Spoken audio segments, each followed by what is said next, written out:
রাসূলুল্লাহি মান আবা, সঙ্গে সঙ্গে সাহাবীরা জিজ্ঞাসা করেছিলেন, হে নবী, আবা কি? নবীজি বলেন, আবা অস্বীকারী। এই পৃথিবীতে সত্যকে সত্য জানার পরে যারা মেনে নিতে চায় না, অহংকার করে, অস্বীকার করে মুখ ফিরিয়ে নেয়, এরা। আর যারা আল্লাহর সৃষ্টি মানুষকে এই প্রতিপন্ন করে, তারা। দুইটা শর্ত এখানে। এই শর্তের ভেতরে আবার খ আছে। যারা সত্যকে সত্য জানার পরে মেনে নিতে চায় না, মানুষকে এই প্রতিপন্ন করে, মানুষকে মর্যাদা দেয় না, দাম দেয় না, কিছুই মনে করে না মানুষকে। দুই নম্বরে দুনিয়ার ময়দানে যারা হিংসা করে। কি করে? আমাদের দেশে তো আর কারো ভেতরে হিংসা নেই। আমরা সবাই এই সত্যটা জানি যে হিংসা করলে পেছনের নেকিগুলো আল্লাহ সব কাটে। আগুন লাগলে যেভাবে ধ্বংস হয়, ওইভাবে ধ্বংস হয়ে যায়। পৃথিবীর এই ছোট্ট জীবনের জন্য আমার বিশাল জীবন আখিরাত আমরা নষ্ট করব। আমি সহ যারা আছি, আমাদের ভেতর থেকে যেন হিংসা বিদায় নেয়, বলেন আমিন। তাহলে ওই উম্মতের কথা নবীজি জানিয়েছেন, যারা সত্যকে প্রত্যাখ্যান করে না, জানার পরে সত্যের সামনে মাথা নত করে দেয়। সত্যকে সত্য বলে স্বীকার করার কারণে আবু বকর সিদ্দিক হয়েছিলেন। যে চার প্রকার মানুষকে আল্লাহ পুরস্কৃত করবেন, কোরআনে নাম দিয়েছেন, তার 3 নম্বরে হচ্ছে সিদ্দিক। অমাইয়ুতিল্লাহ ওয়ার রাসূলা ফাউলাইকা মা'আল্লাযীনা আন'আমাল্লাহু আলাইহিম মিনান নাবিয়্যিনা ওয়াস-সিদ্দীকিনা ওয়াশ-শুহাদা'i ওয়াস-সালিহিন ওয়া হাসুনা উলাইকা রাফীকা।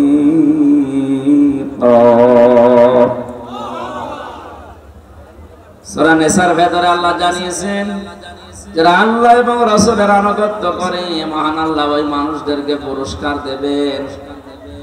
তাদের ভেতরে 1 নম্বরে যারা নবীরা, সিদ্দিকরা, শহীদরা এবং সালিহিন নেককার বান্দারা। আমরা যেহেতু নবী হতে পারবো না কোনোদিন, কিন্তু বাকি 3টা অপশন আমাদের জন্য কিয়ামত পর্যন্ত খোলা আছে। কথা বলেন না কেন? আমরা সিদ্দিক হতে পারবো। হযরতে আবু বকর সিদ্দিক যেমন সত্যকে সত্য জানার পরে পৃথিবী একদিকে আর তিনি একদিকে বিশ্বাস করে নিয়েছিলেন, ওই জামানায়ও কিন্তু সত্যকে সত্য জানার পরে আবু জেহেল তার দলবল হাসি তামাশা করেছিল। হযরতে আবু বকর এই সত্য মেরাজের কথা বিশ্বাস করার কারণে মহান আল্লাহর নবী তাকে শুধু আবু বকর রাখেননি, সিদ্দিক বানিয়ে দিয়েছেন। কিয়ামত পর্যন্ত কোরআনের মতো হাদিসের মতো অথেন্টিক সত্যকে যারা সত্যিই মেনে নেবে, মহান আল্লাহ কিয়ামতের দিন সিদ্দিকে আকবরের সাথে তাদেরকে হাজির করিয়ে দেবে। আমাদের নামটা যেন সিদ্দিক বলে লিখে নেন, জোরে বলেন আমিন। ঠাকুরগাঁওবাসী, তাহলে ওই উম্মতের জন্য নবীজি গর্ব করেছেন যে উম্মতেরা অস্বীকার করে না, আবা এর ভেতরে যারা নেই। মানুষকে আমরা যেন এই প্রতিপন্ন না করি, কোন মানুষকে যেন ছোট এবং দুর্বল মনে না করে অত্যাচার না করি। এই টেন্ডেন্সি যাদের ভেতরে কাজ করছে, আল্লাহ তুমি তাদের পরিবর্তন করে দাও, বলেন আমিন। সে অন্য ধর্মের লোক হলে, যদি পৃথিবীর অন্য কোন ধর্মের অনুসারী হয়, কোন মুসলমান যদি সংখ্যালঘু ওই জাতির উপরে অত্যাচার, জুলুম, নির্যাতন এই প্রতিপন্ন করে তাদের অধিকার নষ্ট করে, নবীজি জানিয়েছেন কিয়ামতের দিন আমি নিজে ওই হিন্দু লোকটার পক্ষ নিয়ে তোর বিরুদ্ধে মামলা দেব, বলেন নাউজুবিল্লাহ। সুতরাং এদেশে যারা আছেন তারা আমাদের জন্য আমানত। দুঃখজনক হলো সত্য, এই আমানতের ভেতরে কিছু উচ্ছৃঙ্খল বিশৃঙ্খল উল্লুক মার্কা লোক আছে, এরা আজ অনেকেই মুসলমানদের বিরুদ্ধে উল্টা পাল্টা ষড়যন্ত্র করছে। আল্লাহ যেন তাদেরকে বুঝ দেন মানুষ হিসাবে। আরে ভাই, আপনি যাই বলেন না কেন, পৃথিবী উল্টিয়ে গেল, আমরা একই দেশের লোক। সুতরাং ফরিদপুরের এই ঘটনা বিচ্ছিন্ন, এটা যারাই ঘটিয়েছে, আমরা যারা দায়িত্বে আছে প্রশাসনে, আদালতে, বিচার ব্যবস্থার উপরে আমাদের আস্থা আছে। আমরা নিজের হাতে আইন তুলে না নিয়ে বলবো এদেরকে আপনারা শাস্তির আওতায় আনেন, তাহলে বাংলাদেশ এমনিতেই শান্ত হয়ে যাবে। এ পাশের থানাতে আমি জেলখানায় থাকাকালীন শুনেছিলাম এখানে অনেকগুলো হিন্দুদের মন্দির বাড়ি ঘরে অনেকে আগুন লাগিয়েছে। না, এটা ঠিক হয়। আলা তাসুবুল্লাযিনা ইয়াদউনা মিন দুনিল্লাহি ফায়াসুবুল্লাহা আদওয়াম বিগাইরি ইলম। কোরআনে কারিমে আল্লাহ জানিয়েছেন, হে নবী, ওরা যদি আমি আল্লাহকে বাদ দিয়ে অন্য কাউকে ডাকে, ওদের দেব দেবতাকে ডাকে, আর আপনি যদি ওদের গালি দেন, ওরা না বুঝে শেষে আমি আল্লাহকে গালি দিয়ে ফেলবে। এটা করা জায়েজ নেই। ওদের বাড়ি ঘর মন্দির উপাসনালয় ভেঙে দেওয়া গড়িয়ে দেওয়া তো হারাম, এমনকি ওদের দেবতাকে গালি দেওয়া জায়েজ নেই। যে মুসলমান জাতির জন্য অন্য ধর্মের দেবতাকে গালি দেওয়া জায়েজ নেই, সেই মুসলমানের জন্য ওদের বাড়ি ঘর ভাঙা কোনো ক্রমে জায়েজ হয়। সুতরাং আমরা বিশ্বাস করি এবং এই কথা বলি, হিন্দুদের বাড়ি ঘরে যারা আগুন লাগিয়েছে এরা কোনো মুসলমান না। খোঁজ নিয়ে দেখবেন, হয়তো নিজেরাই কাজ করতে পারে। সূক্ষ্মভাবে যারা দাঙ্গা লাগানোর চেষ্টায় আছেন এদেশে, আমরা মুসলমান হিন্দু যাই বলেন, যত জাতি এদেশে আছি, আমরা এখন সব ভ্রাতৃত্বের বন্ধনে একেবারে আপন আপন হয়ে থাকছি। এটাকে ধ্বংস করার জন্য সূক্ষ্মভাবে যারা ষড়যন্ত্র করছেন, আপনারা থামেন। একবার যদি দেশের জনগণ জেনে ফেলে যে আপনি দাঙ্গাবাজ, শেষে তার কাটাও পার হতে পারবেন না। আল্লাহ আমাদেরকে বুঝ দেন। আমি আজকের আমার তেলাওয়াত কিন্তু আয়াত আপনার শুনে অনেকে বুঝেছেন, এটা জান্নাত সংক্রান্ত বিষয়ে আলোচনা হবে। আজ কয়েকদিন আগে কথা বলেছিলাম জাহান্নামের বিষয় নিয়ে। আজকে আমরা কথা বলবো জান্নাত আল্লাহ পাক বানিয়েছেন একটা, তার স্তর দরজা বানিয়েছেন 100টা। কয়টা? সচরাচর আমরা যেগুলো জানি 8টার নাম। আমার এই যে লিখিত বই আমি জান্নাত নিয়ে লিখেছিলাম, 120 পৃষ্ঠার ভেতরে প্রায় 100টার উপরে কোরআন থেকে জান্নাতের স্তর আমি বের করতে পেরেছি। আজকে আমি আয়াত হিসাবে যতটুকু পড়েছি চেষ্টা চালাবো আমার এই জান্নাতের 8টা অন্তত দরজা দিয়ে কারা কোন কাজ করলে আল্লাহ তাদেরকে প্রবেশ করাবে, এটা যেন আমরা অন্তত সর্বোচ্চ যে দরজার নাম জান্নাতুল ফেরদাউস, এখানে দিয়ে যেতে পারি। নবীজি আমাদের এই লোভনীয় বস্তু সম্পর্কে আদেশ দিয়েছেন, তোমরা জান্নাত কামনা করো আল্লাহর কাছে। অথচ চট্টগ্রাম, সিলেট এই দুই বিভাগে অনেক ভণ্ড বের হয়েছে। আমি জান্নাত চাই না, জাহান্নামও চাই না। একটা কথা হলো, তুই তো বলতে পারিস যে আমি জাহান্নামে যেতে চাই না, আল্লাহ তুমি আমাকে ক্ষমা করো। রব্বানা আতিনা ফিদ দুনিয়া হাসানা ওয়া ফিল আখিরাতি হাসানা ওয়া কিনা আযাবান নার। দুনিয়ায় কল্যাণ দাও, আখিরাতে শান্তি দিও, জাহান্নাম থেকে আমাদেরকে বাঁচাও। একথা কোরআন দিয়ে বললেও বলা যায় যে জাহান্নাম থেকে বাঁচাও, আমি জাহান্নামে যেতে চাই না। কোন বিবেকে আপনি এটা বলেন যে আমি জান্নাত চাই না? অথচ নবীজি আমাদের শিখিয়েছেন তোমরা জান্নাত কামনা করো, আর জান্নাত চাইলে তোমরা বলো আল্লাহ জান্নাতুল ফেরদাউসের দরজাটা দিও। এ কথার সাথে যাদের বাস্তবের জীবনের কথাবার্তার আর মিল নেই, ওরা বিভ্রান্তিতে আছে। এক কথা বলে না কেন? এটা আজকে এদের দ্বারা শুধু এই ঠাকুরগাঁও থাকছে না, এটা লাইভ চলছে। এখন চট্টগ্রাম, সিলেটে পৌঁছে গেছে। সুতরাং আপনারা বিভ্রান্তিতে যারা আছেন ফিরে আসেন। জান্নাত কামনা করা এটা আল্লাহর নবী শিখিয়েছেন। তাও সে জান্নাত না, জান্নাতুল ফেরদাউসের এই স্থান। আল্লাহ আমাদেরকে স্তরে যাওয়ার মতো যে যোগ্যতাগুলো দরকার, আজকে কোরআন থেকে হাদিস থেকে বাস্তবতার সাথে মিলিয়ে দেখব আমাদের জীবনে আসলে এই ফেরদাউস দিয়ে প্রবেশ করার যোগ্যতা হয়েছে কিনা। এখানে যদি আজকের সভাপতি আলহাজ কি জানো নাম নজরুল সাহেবকে বলা হয় যে জান্নাত কয়টা বলেন তো, বলবে 8টা। কয়টা?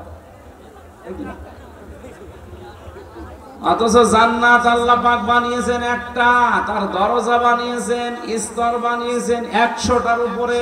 আমরা বেশিরভাগ মানুষ জানি 8টা। আসেন তো একটা একটা করে 100টা পর্যন্ত যেতে যত সময় লাগে, এত সময় থাকা সম্ভব না, কারণ এই বলতে অনেক সময় লাগে। বলে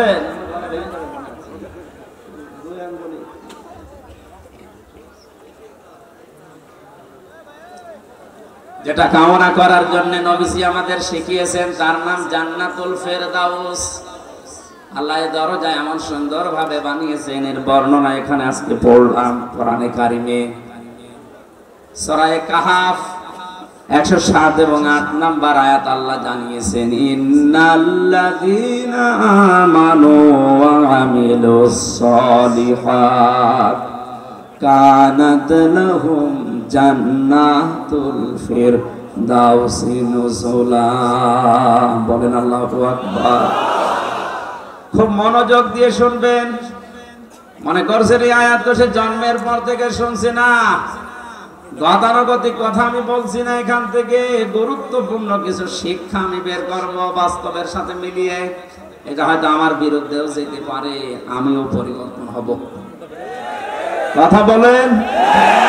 আমাদের যার গায়ে লাগবে তাকেই পরিবর্তন হওয়া লাগবে। কারণ বয়ান এখন আর হামজা করছে না, বয়ান করছে সরাসরি আল্লাহ নিজে। আমার মুখ দিয়ে শুধু অ্যাডভার্টাইজ হচ্ছে। আল্লাহ পাক জানিয়েছেন আইসুকুম লাআল্লাকুম তাযাক্কারুন। ওয়াজ তো করি আমি আল্লাহ, ওয়াজ কে করে? হামজা ওয়াজ করছে, ওয়াজ সরাসরি আল্লাহর, আমি শুধু অ্যাডভার্টাইজ করে শোনাচ্ছি। এখানে মনে করবেন আল্লাহ নিজে এখানে ওয়াজ করছেন আর আমার মুখ দিয়ে শুধু অ্যাডভার্টাইজ হচ্ছে। আল্লাহর কথা শুনতে হলে যেরকম মন মানসিকতা লাগে, যেরকম কান লাগে, যেরকম স্থিরতা লাগে, ঠিক ওইভাবে করে একটু সময় নিয়ে বসেন। ঘন্টাখানেক বসা যাবে না। কষ্ট হচ্ছে আমি তো দেখতে পাচ্ছি। যে ইবাদতে কষ্ট বেশি ওই ইবাদতে সওয়াব বেশি। আর আমাদেরকে আল্লাহ দুনিয়াতে যেহেতু ইবাদতের জন্যই বানিয়েছেন, লাকাদ খালাকনাল ইনসানা ফি কাবাদ, অবশ্যই আমি মানুষকে বানিয়েছি কষ্টের পরে কষ্ট সহ্য করে। ইয়া আইয়ুহাল ইনসানু ইন্নাকা কাদিহুন ইলা রাব্বিকা কাদহান ফামুলাকি। হে পৃথিবীর মানব মণ্ডলী, তোমাদের রব পর্যন্ত পৌঁছাতে হলে কঠোর পরিশ্রমের মাধ্যমে পৌঁছানো লাগবে। আজকের এই ঠাকুরগাঁওয়ের মানুষগুলো আল্লাহ পর্যন্ত পৌঁছাতে পারবে বিশ্বাস করছি এই কষ্ট দেখে। যারা কষ্ট করে বসে আছেন আপনি বিশ্বাস করতে পারেন আপনার সওয়াব ডবল হচ্ছে। মনে করছেন সওয়াব যখন ডবল হচ্ছে একটু মারামারি করি, পরিবেশ আবার নষ্ট করলে যে আমলে সওয়াব বেশি, ওইটা নষ্ট হলে গুনাহ হবে ডবল। এদিকে হিসাব করে একটু কষ্ট সহ্য করেন। সূরা কাহাফ নামকরণ, ঐতিহাসিক প্রেক্ষাপট, শানে নজরুলের যে বিষয়গুলো সব বলতে গেলে গরমে আমিও পারছি না, সব বাদ দিয়ে একবার আমরা তাফসিরে চলে যাই। আল্লাহ বলেন ইন্নাল্লাযীনা, নিশ্চয় যে বাজারা, আমানু ঈমান এনেছে, ওয়া আমিলুস সলিহাত, পৃথিবীতে যারা ভালো ভালো কাজের আঞ্জাম দিয়েছে, এবার আসেন তো আয়াতের দুইটা বিষয় নিয়ে যতক্ষণ পারি আমরা চেষ্টা করি তাফসীর করার। আল্লাহ জানিয়েছেন যারা ঈমান এনেছে না ঈমান পেয়েছে? বলেন বলেন। ঠাকুরগাঁর মুসলমানেরা আপনারা ঈমান এনেছেন না ঈমান পেয়েছেন? হ্যাঁ, পেয়েছেন। আল্লাহ তো ঈমান পেয়েছে কথা কোরআনে দেয়নি যে যারা ঈমান পেয়েছে, তাহলে আমাদেরকে ঈমান আনতে হবে। আমরা তো বাপ দাদা মা এদের কাছ থেকে শুধু ঈমান পেয়েছি, আর অনেকে শুনে শুনে না, ঈমান পাওয়া জিনিস না, ঈমান আনা জিনিস। আমরা আজকে ঈমান আনতে চাই। আমানতু বিল্লাহি কামা হুয়া বিআসমাইহি ওয়া সিফাতিহি ওয়া ক্বাবিলতু জামিয়া আহকামিহি ওয়া আরকানি। সে মাকতবে পড়িয়েছে এই বাক্যগুলো। ওই সময় বুঝি না, এখন দেখি দুনিয়া আখিরাত সব এই বাক্যের ভেতরে লুকিয়ে আছে। কেউ যদি বলে আমানতু বিল্লাহ, আল্লাহ আমি ঈমান এনেছি, আল্লাহ পাক বলেন চারটা কথা তোর জীবনে থাকা লাগবে। কয়টা? আবার বলেন তো আমরা ঈমান এনেছি না ঈমান পেয়েছি? যারা ঈমান পেয়েছেন তারা ঈমান আনেন। কিভাবে ঈমান আনবেন? হযরতে বেলাল যেভাবে ঈমান এনেছিলেন, হযরতে খাব্বাব যেভাবে ঈমান এনেছিলেন, ওনারা ঈমান আনার পরের পরবর্তী শব্দ কি? কামা হুয়া। ওই আল্লাহর প্রতি আমি ঈমান এনেছি, যিনি যার অস্তিত্ব আমি স্বীকার করলাম। দুনিয়া একজন আছে, আল্লাহ একজন আছে না নেই? এই কথা বিশ্বাস আমরা করি, আল্লাহ একজন আছে। কিয়ামতে এই জবাবটাই আমরা তুলে ধরতে পারবো।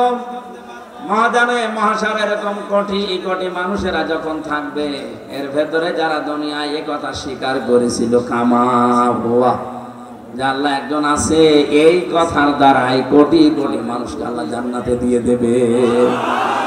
আল্লাহ আজকের এই হাতগুলো যেন ওই ময়দানে আল্লাহ এভাবে তোলার তৌফিক দেয়। আরো জোরে বলেন আমিন। কেউ যদি বলে আল্লাহ তোমার অস্তিত্ব আমি স্বীকার করি, আল্লাহ বলেন দ্বিতীয় নম্বরে বিআসমাইহি, আমার যে নাম আছে এইটাও তোরে মানা লাগবে। আল্লাহর নাম কয়টা? 5000। আমরা তো 99টা শুধু কায়দার পেছনে এটা জানি। তাফসীরে খাজানের ভেতরে আল্লাহর নাম আমি পেয়েছি একটা দুইটা 99টা না, 5000। কত? হয়তো আমরা সবগুলো জানি না, তাই যে কয়টা জানেন ওই কয়টা নামের উপরে এবং ওই নামের যে অর্থে, এই অর্থের উপরে আপনাকে বিশ্বাস করা লাগবে। কোন মানুষ যদি বলে প্র্যাকটিক্যাল লাইফে মেলানো অত সহজ না। এটা মেলাতে গেলে অনেকের চাকরির উপরে ভরসা শেষ,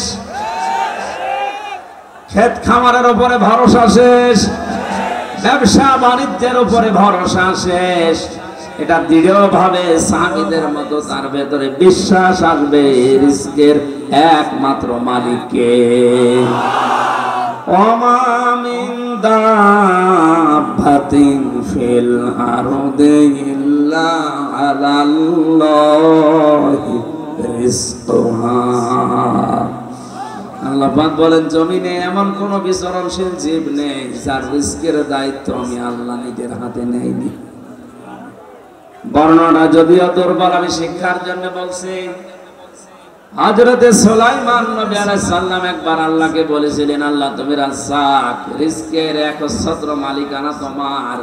ইন্নাল্লাহা হুয়ার রাজ্জাকু যুল কুওয়াতিল মাতিন। রিজকের মালিক তুমি, এটা আমি বিশ্বাস করি মনে প্রাণে। তুমি যে সবাইকে রিজিক দাও এটাও আমি বিশ্বাস করি। আমি তোমার কাছে একটা আরজি পেশ করি, তোমার যত সৃষ্টি আছে আমি একটা দিন খাওয়াতে চাই। আমাকে যে বিশাল সাম্রাজ্য দিয়েছো, বিশাল ক্ষমতা দিয়েছো, এটার উপরে ভর করে আমি এ দায়িত্ব নিতে চাই। আল্লাহ পাক তিনবার তাকে বলেছিলেন না, এটা সম্ভব না।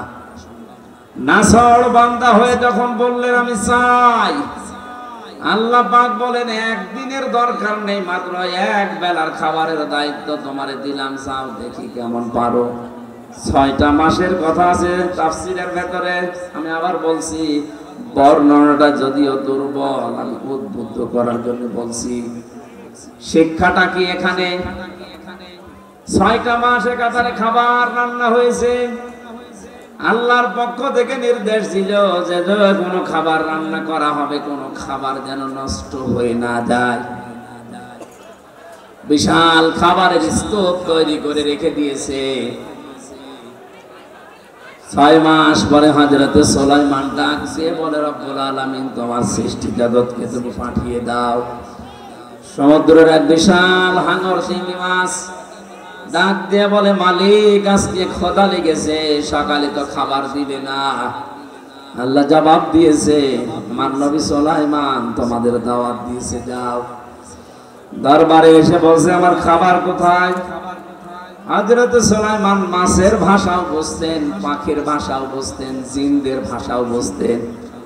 তিনি বললেন, বিশাল খাবারের স্তূপ তৈরি করা আছে, ওখান থেকে খেয়ে চলে যাও।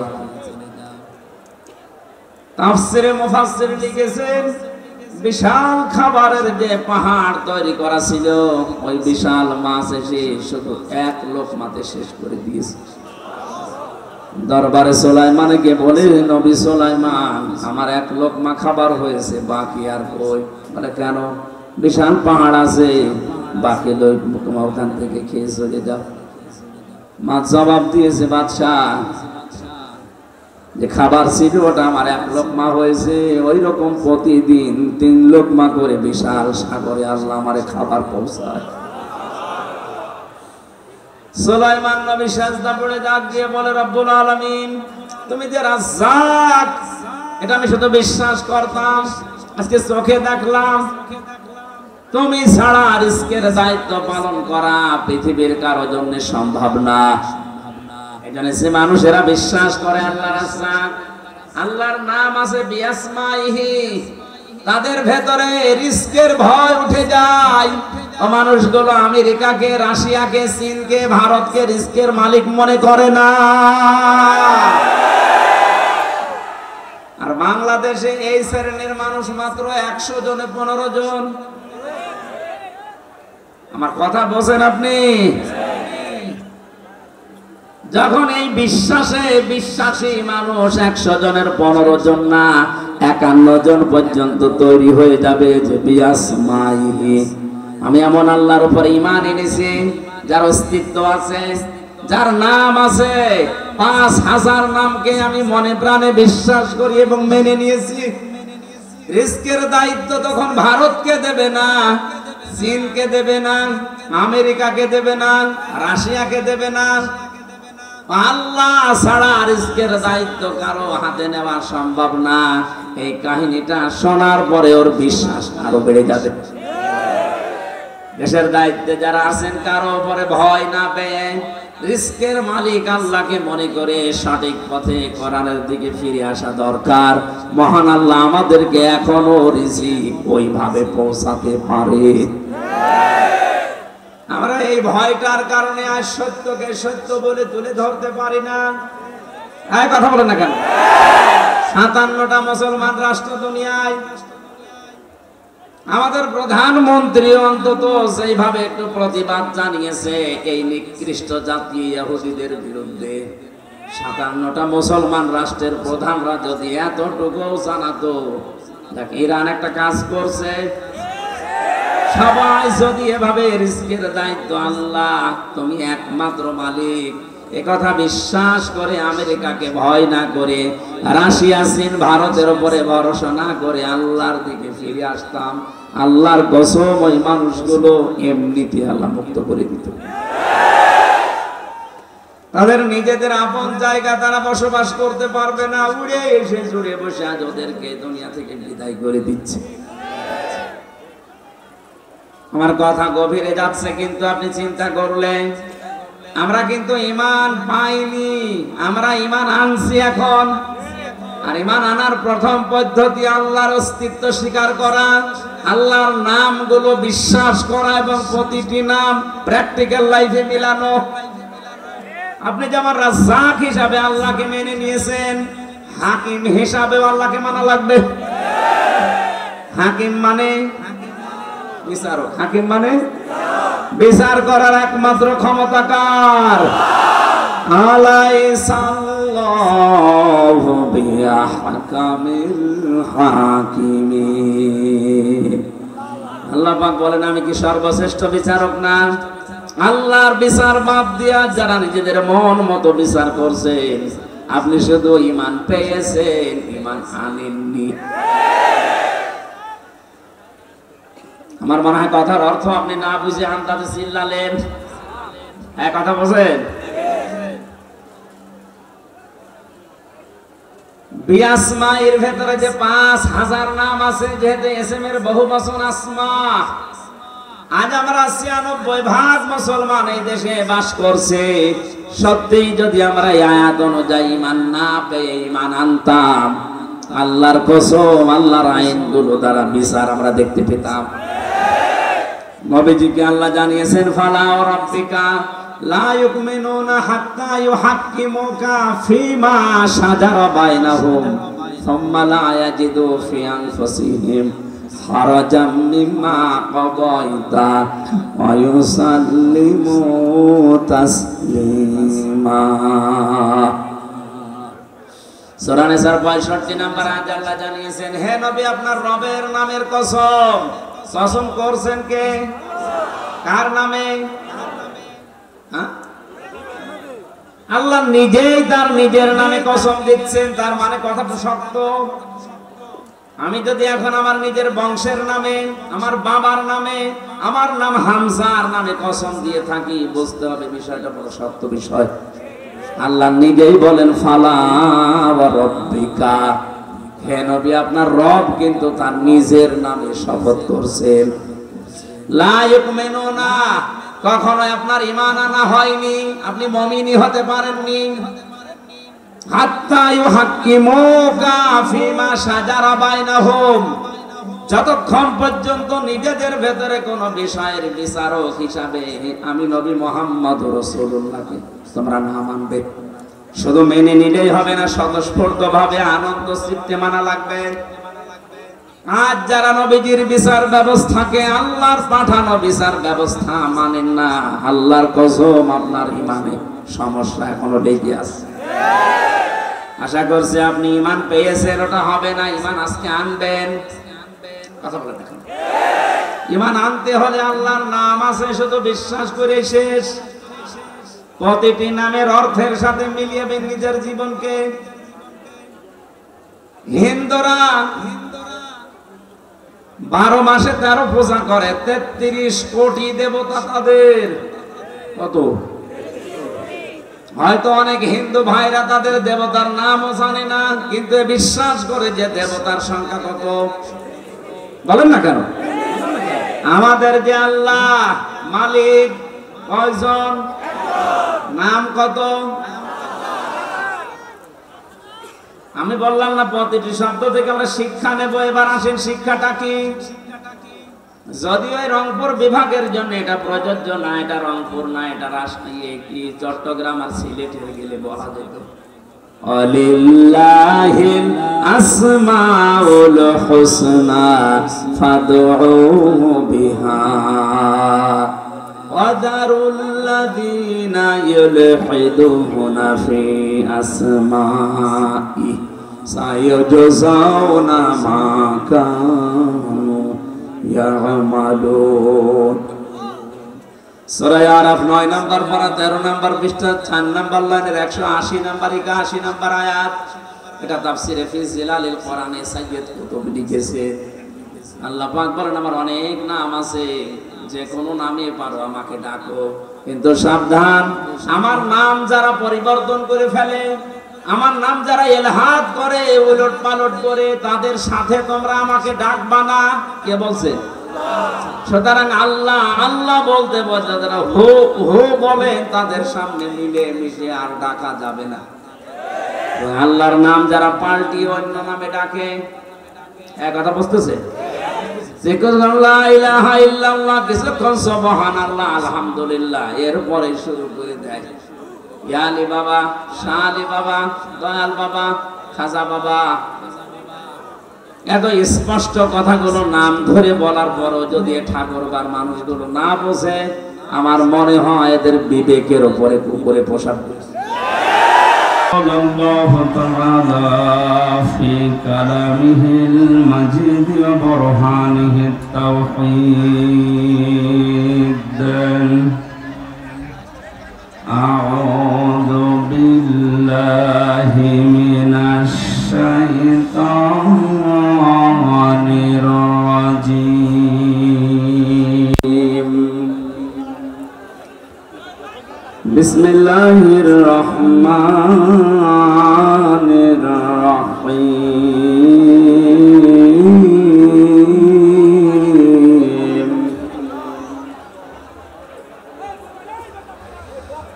إن الذين آمنوا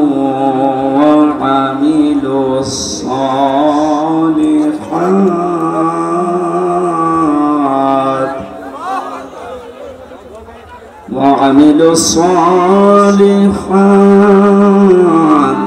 كانت لهم جنات الفردوس نزلا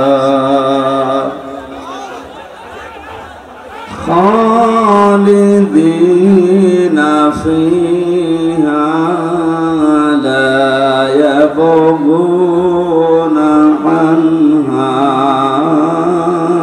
حولا. صدقت يا ربنا.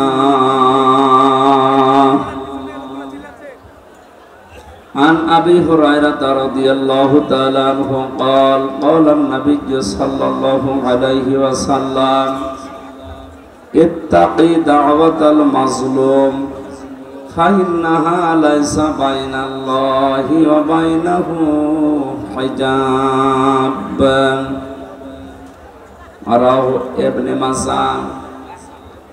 وقال تعالى في شأن رسوله إن الله وملائكته يصلون على النبي يا أيها الذين آمنوا صلوا عليه وسلموا تسليما. اللهم صل على سيدنا مولانا محمد وعلى آل سيدنا مولانا. আলহামদুলিল্লাহ বলেন আমিন।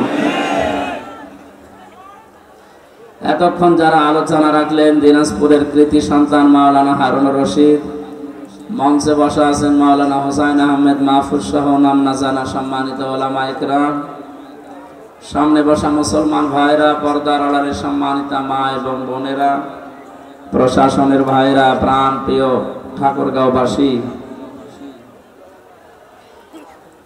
আসলে অনুষ্ঠানগুলো এ সময় হয় না, জোর করে এভাবে হয় না, আর জায়গা নেই আশপাশে, মানুষ বসবে বা কোথায়?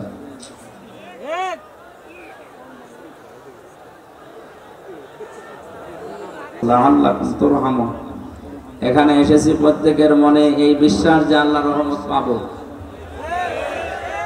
আল্লাহ তাআলা এই রহমত নাযিল করার জন্য শর্ত দুইটা দিয়েছেন। যখন কোরআনের আলোচনা শুরু হবে চুপ থাকবা আর শুনতে থাকবা।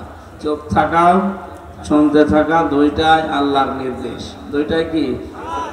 ফাস্তামিউ লাহু ওয়া আনসিতু। সুতরাং আমরা কষ্ট হলেও চুপ থাকি এবং শুনি। ঘন্টাখানেক সময় নেব ইনশাআল্লাহ। আজকে একটা নতুন বিষয়ের উপরে কথা বলবো। আল্লাহ আমাকে যেন সহজ সরল ভাবে আপনাদের সামনে উপস্থাপন করার তৌফিক ভিক্ষা দেন, বলেন আমিন। শুনতে এসেছি আল্লাহর কোরআন। কার কোরআন? এটা এত অথেন্টিক। আল্লাহ রাব্বুল আলামিন জানিয়েছেন আলাউ তাকাব্বালা আলাইনা বা'দাল আকাবিল লা আখাযনা মিনহু বিল ইয়ামিন সুম্মা লাকাতনা মিনহুল ওয়াতিন ফামা মিনকুম মিন আহাদিন আনহু হাজিজিন। সূরা হাক্কাদের 44, 45, 46, 47 নম্বর আয়াতে আল্লাহ জানিয়েছেন আমার এই কোরআনের ভেতরে আমি যে কথাগুলো নিজে জানিয়েছি, মুহাম্মদুর রাসূলুল্লাহ যদি নিজের কোনো কথা আমার কোরআনের নামে চালিয়ে দিত যে এইটাও আল্লাহ বলেছেন, আমি কি করতাম জানো? তার ডান হাত আমি আল্লাহ চেপে ধরতাম, কণ্ঠ নালী কেটে ফেলে দিতাম। ঠিক হয়েছে না? ঠিক হয় কেন? শব্দটা উল্টিয়ে গেছে। আল্লাহ পাক জানিয়েছেন আমি তার ডান হাত চেপে ধরতাম না, আমার ডান হাত দিয়ে আমি আল্লাহ নিজে তাকে চেপে ধরতাম। কোথায় ধরতেন সেটা আল্লাহ জানেন। লা আখাযনা মিনহু বিল ইয়ামিন, আমার হাতের দ্বারা আমি ধরতাম। আল্লাহ ডান হাত দ্বারার কথা জানিয়েছেন এজন্য, কারণ এই হাত দিয়ে কিছু ধরলে মানুষ শক্ত করে ধরে। আমরা যেটা দিয়ে স্বাভাবিক সচরাচর বুঝি ওইটা দিয়ে আল্লাহ উদাহরণ দিয়েছে। আল্লাহ বাম হাতের কথা দিলেন না, ওনার তো বাম হাতও আছে না? নেই? ডান হাত যদি কারো থাকে তার বাম হাত থাকবে না? আল্লাহ তাআলা বাম হাতের কথা না জানিয়ে ডান হাতের কথা দিলেন এই কারণে, যেহেতু মানুষ ডান হাত দিয়ে কোনো কিছু ধরলে শক্ত করে ধরে, আল্লাহ পাকও আমাদেরকে সচরাচর এটা বুঝি, এ কারণে তিনি ডান হাতের কথা জানালেন যে আমি ধরতাম আমার মুহাম্মদুর রাসূলুল্লাহকে খুব শক্ত করে, শুধু ধরে শেষ করে দিতাম না। সুম্মা লাকাতনা মিনহুল ওয়াতিন, আমি তার কণ্ঠনালী যেটা দিয়ে কথা বলে এটা কেটে ফেলে দিতাম। ও ঠাকুরগাঁওবাসী একটু বিবেক খাটান তো, আকাশের নিচে জমিনের উপরে যার স্থান, আল্লাহর পরে যার মর্যাদা, কোনদিন আল্লাহ তাকে ধমক দিয়েও কথা বলেননি, নাম ধরেও ডাকেননি, নাম ধরে ডেকেছেন, সঙ্গে সঙ্গে রিসালাতের ঘোষণা দিয়েছেন। এইরকম মর্যাদা সম্পন্ন মানুষকে যদি বলে আপনাকে আমি ডান হাত দিয়ে চেপে ধরতাম, কণ্ঠনালী যেটা দিয়ে কথা বলেন ওটা কেটে ফেলতাম, আর এখান থেকে বাঁচানোর মতো আমি আল্লাহর হাত থেকে আপনাকে কেউ রক্ষা করার মতো ছিল না। কোরআনে কারিমের এই কথাগুলো শোনার পরে বিবেকবান মানুষেরা চিন্তাই করতে পারে যে এটা কত অথেন্টিক, এর ভেতরে আল্লাহ বাদে আর কারো কোনো কথা নেই। জোরে বলেন সুবহানাল্লাহ। এই কোরআন শোনার জন্য যারা এই বিশ্বাস নিয়ে বসে আছে যে আমির হামজা এসেছে কোরআন থেকে কথা বলার জন্য তাফসীর আকারে, বাবার কথা দাদার কথা পূর্বপুরুষের কথাও বলবে না, এই বিশ্বাস আছে না আমাদের? আমি ওই বিশ্বাসের মর্যাদা রেখে সামনে কথা বলবো ইনশাআল্লাহ। আল্লাহ আমাকে সহজ ভাবে এই জনসমুদ্রে কোরআনে কারিমের তেলাওয়াতকৃত 2টা আয়াত থেকে কথা বলার তৌফিক যেন দান করেন, আমিন। দরুদ পড়ছি, সালাম পাঠাচ্ছি আমাদের নবী মুহাম্মদুর রাসূলুল্লাহ সাল্লাল্লাহু আলাইহি ওয়াসাল্লামের প্রতি, যার আদর্শ পেয়েছি আমরা এই জন্য খুশি। নবী মুহাম্মদুর রাসূলুল্লাহ যদি না আসতেন পৃথিবীতে, আমরা হয়তো অন্য কোন নবীর উম্মত হয়ে দুনিয়া থেকে বিদায় নিতাম, কিন্তু এই সম্মান পেতাম না। কিয়ামতে আমরা জান্নাতে যাওয়ার আগে কোন নবীর উম্মত জান্নাতে যেতে পারবে না। এটা কি যেমন তেমন কথা? কোন উম্মত জান্নাতে যাওয়ার আগে অন্য কোন নবীর উম্মতেরা জান্নাতে যেতে পারবে না। ওই উম্মত যে উম্মত ডাল খায় নাকি বাবা খায়? নবীজি ওই উম্মতের কথা বলেছেন, কুল্লু উম্মতি ইয়াদখুলুনাল জান্নাহ, আমার প্রতিটি উম্মত জান্নাতে যাবে, ইল্লা মান আবা, শুধু আবা বাদ দিয়ে। কিলা ইয়া রাসূল